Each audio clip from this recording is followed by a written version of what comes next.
defending them.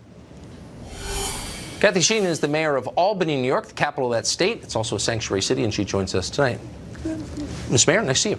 Good to see you. So I can't resist asking about the Disneyland video that we just showed. People here illegally blocking entry to Americans in an amusement park because they're demanding citizenship and free stuff.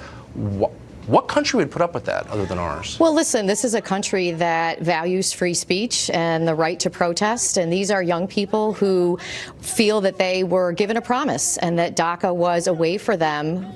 These are young people who were brought over here as children, not by their choice, as a way for them to have a pathway to citizenship. And so this is a great country in that we allow people the freedom to express themselves. Why would we allow foreigners? By the way, why would you want someone in your country who's not grateful to be here, who's demanding of American citizens the right to vote and get benefits?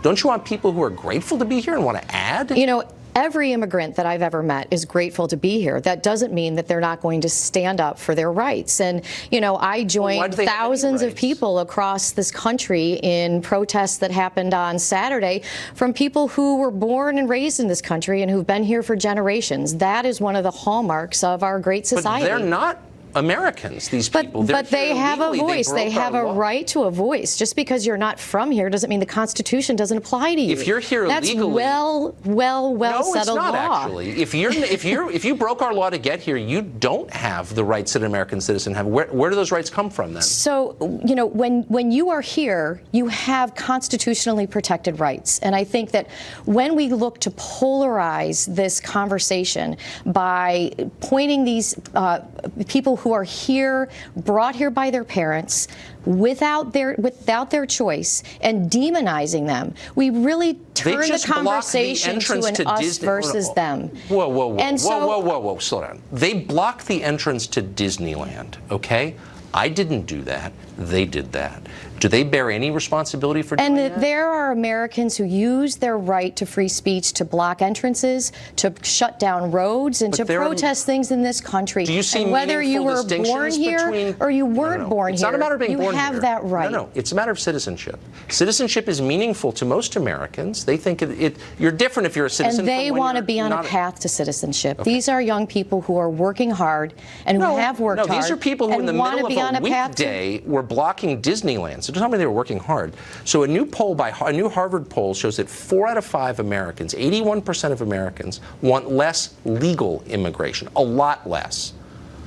Where were their interests? Where are their interests in the modern Democratic Party? 4 out of 5 Americans of all political parties want less legal immigration. Are you aware of that? Well, and I think that that's really a stunning number, and it demonstrates that we need to do a better job of communicating how important immigration is to our cities and to our country. And, you know, you look at a city like Albany, New York. We have an aging population. A lot of the growth that's happening in our city is happening because of immigration. The #1 complaint I get from employers is that they can't find people to work.